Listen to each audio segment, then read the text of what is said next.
Your absurd defiance ends here, hatchling.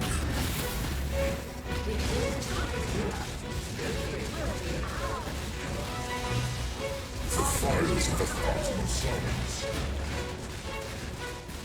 Not have the strength, hatchling.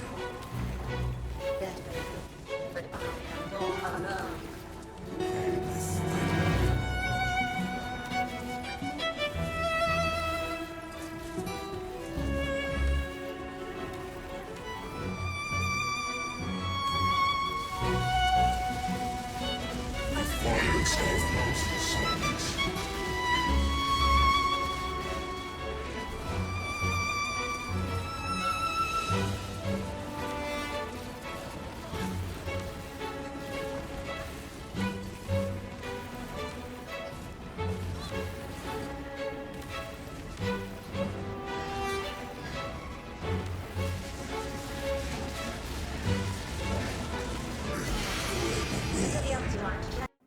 Hi guys, welcome back to the channel. This time, we are answering the same question. What happens if we pour a ridiculous amount of money into underwhelming minions and see how they perform? And the minion of choice, again once more, is the Summon Reapers of Revenants. I really love this minion, but so many patches in a row, GGG did not buff this minion, and I'm just trying to make it work, so the struggle is real, guys. Let's get the obvious thing out of the way first. This is still a Doriani's prototype build. So in order to satisfy all the conditions for Doriani's prototype, you will still need the following combination. Alright, so we will need the Sublime Vision with the Purity of Ice. This will allow us to convert 30% of lightning damage to cold damage. And we will also need the Watcher's Eye with the Purity of Ice to convert another 20% of lightning damage to cold damage, along with the Glorious Vanity Timeless Jewel with the Zibakwa trait over there. And this will allow us to have this Divine Flesh Keystone, and that will convert the remaining 50% of elemental damage into chaos damage, which means that all our lightning damage will be converted to either cold or chaos damage. So all we need to do is maximize our cold resistances and chaos resistances, and we do not need to worry about any other elemental damage. With this Doriani setup, we are entering into high budget territory, so if you guys are seriously thinking of attempting this build, please remember that high budget is required, okay? A lot of currency needs to be poured into this. So now, let's talk about the differences between what I have now and my previous videos. So, this time around, I'm actually choosing the Ascendant class instead of the Necromancer one. That's because if you choose this Scion Ascendancy, you can actually pick talents from different classes. So I'm going to go with the obvious Necromancer one, because this allows us to have our offering skills benefit our minions and us at the same time. So we are going to be using the Bone Offering skill. So Bone Offering will give us the attack block and spell block to our minions and us at the same time. So this will help us cap our block chances. The other talent I could pick, I was actually torn between two. You can actually pick the Guardian one. It's actually pretty good defensively. There's only one useless line, which is the increased reservation of skills, because we are only using the Purity of Ice. We're not using any other auras. But the other three is really pretty good. You can actually get every 4 seconds, regenerate 50% of life. So that is your health pot every 4 seconds. And then you have the last two lines over here, whereby if you attacked, later, we are using the Cyclone skill, so we are attacking. And then we are also casting a spell because we are casting our offering skills. So that will give me and my allies 10% chance to block attack and block spell. So this will help you cap your block chances more easily. But I went for a more attack-orientated talent.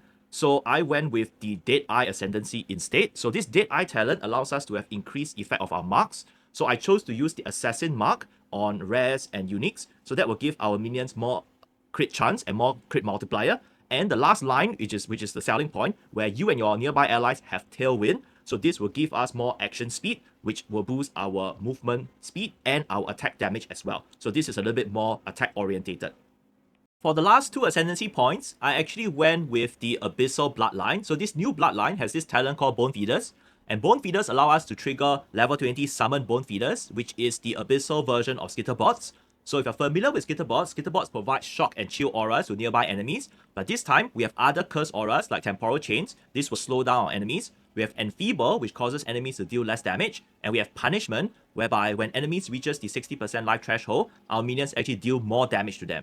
The next thing which is interesting is the other Bone Feeder also provides an aura that causes enemy damage with hits to be unlucky. So this will give us a lot of defenses, and since we are lacking the traditional Necromancer Bone Barrier talent, so we are lacking in the defense department, so this will help us greatly. And this time I went with the Adorn setup. So if you guys do not know, if you socket this Adorn Crimson Jewel, it actually gives an increase in effect for our corrupted magic jewels, and I have 100% one, so that costs a lot of money. And I socketed quite a few magic Ghastly Eye like this, so with the 100% effect, that will sort of double whatever you see here. So the attack speed will double, and the dealing additional lightning damage will also double. I have one over here, I believe I have one over here, and the last one over here. So this will give us a lot of DPS. The rest of the talent tree actually remains relatively the same. I am still using 3 large cluster jewels. The one with the added small passive has 35% increase effect. So I have one over here, I have one over here, and then I also have the last one over here. What else? I think I also added one more jewel this time around, which is the Fortress Covenant. So this will give us minion damage, of course, but it also boosts our minion survivability by giving our minions 10% chance to block, attack, and spell damage. So along with Bone Offering, this will make our minions less squishy in general. And I believe the last remaining jewel is our, once again, very efficient Thread of Hope with the massive ring. So I think this is undeniably one of the best positions to put this Thread of Hope, because it can give us access to talents like Purity of Flesh for more life. We can have minion attack speed over here. We can have some armor and life regen. We can have block chance from Sanctuary. We have life over here, and we have life and armor over here. So this is very useful. And I almost forgot to mention about the type of Glorious Vanity that I'm using. If you guys want to buy this off trade, the number to search for is 4277, and this will give us the additional physical damage reduction over here. It will also give us chaos resistance, maximum chaos resistance, and more physical damage reduction. So why is maximum chaos resistance very important? Because if you guys remember, we are using the Divine Flesh Keystone, and we are converting 50% of our elemental damage to chaos damage. So the more chaos resistance, the more maximum chaos resistance we have, the better it is for our defenses. So let's move on to the gearing part of this video. And if we take a look at this mirror weapon, it's slightly different from the previous video. It gives us all these juicy things that we want to boost our minions. So it gives us critical strikes, melee physical damage, which is quite rare. I usually don't see this appearing in trade, so this is actually pretty rare. It gives us multi-strike, critical damage, elemental damage with attacks, and more attack damage. So this would boost our Summon Reaper's DPS through the roof. Alright, so you need this mirrored weapon, okay? So with this mirrored weapon is going to be paired with the Elegant Round Shield, the Squire of course. And this Squire allows us to have support gems that also support the gems from our mirrored weapon over here. But this time around I went with the Fellborn version with the +1 level to socketed gems. So that will give us increase in level to our Empower, increase in level to our Elemental Focus, and our minion damage. So this will give us even more damage to our minions. The other items we need is obviously the Doriani's prototype, paired with minion rings, which can give us negative lightning resistances. So in my previous video, I talked about how to craft this. So you can craft this with fossils. The most expensive part about this crafting method is you will need to use Hinokora's Lock in order to do the reflecting mist. And there is a low chance, right, of getting it. So you might need to try a few times on the Hinokora's Lock in order to get an ideal outcome like what you see over here. We are going to pair this with a Calandra's Touch because you have already spent so much money making this ring over here, so you don't really want to do this process twice. Okay, and the next thing which is also obvious is we need the Triad Grip Gloves. So there's a slight difference between this patch and the previous patch, because this time GGG says that colors don't matter anymore. So I was actually curious how are they going to tweak this glove, but luckily it is easier this time. All we need to do is socket 4 blue gems and we can convert 100% of our minion damage into lightning damage. We also have a Mage Blood, of course, to help us with our resistances, and it also helps us give all these benefits to our flask over here. I think the most important one would be the increased armor effect, because we are going armor this time. I believe I have altogether about 20,000 armor, so that will increase our defenses by quite a bit. We also have Onslaught to give us movement speed, and we have this regenerate 3% life per second. I will talk more about this later when we deal with the gems. and we have movement speed over here, and obviously we have this fire flask, which gives us cold resistances and maximum cold resistances. So we have a total of 90 max res for our cold resistances over here. Okay, and last but not least, we have this new amulet over here. I chose to not go with the replica Dragon Fang, which gives us +3 levels to summon Reaper gems. I went with this instead. This is from the new Beast Talisman. So this Beast Talisman, if you look on the top right, it has this +1 level to all skill gems, and you can actually roll a +1 level to all skill gems in the affixes as well. So this will give us +2, so we merely only lose a +1, but we get a lot of benefit like increased intelligence to help us with our gems and our items. We also have +life, which we are lacking life in our previous build, and we also have +chaos resistance, so that will help us cap our chaos resistances as well. And it also allows us to, craft a minions have 20% increased speed, so, that will help our Reapers reach our enemies a little bit faster. And if you're searching on this on trade, which is quite rare actually, there is a chance where someone is crafting this and they have the top line when a unique enemy is in your presence, minions deal 32% increased damage. It's quite hard to find this, so if you stumble across it, please go and buy it immediately because it doesn't come out very often. Alright, so on to the final part of the video. So we are going to talk about the gems that I use. I'm going to be using the Summon Reapers of Revenants, and this is boosted up to the level of 30.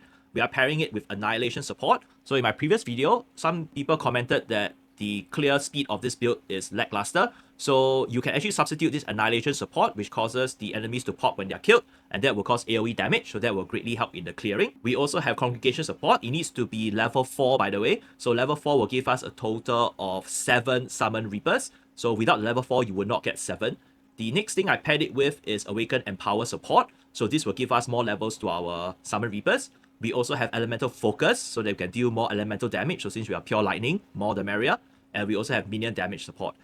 You can actually substitute minion damage with physical to lightning support, because some people say that minion damage has the unfortunate downside of reducing our minion life. So you can actually replace it with physical to lightning support, which gives us more lightning damage. You can also replace the Annihilation support for concentrated effect, so this will give us more area damage. And bear in mind, most of our minion attacks are area based, so you can use this instead of Annihilation when you are doing bossing.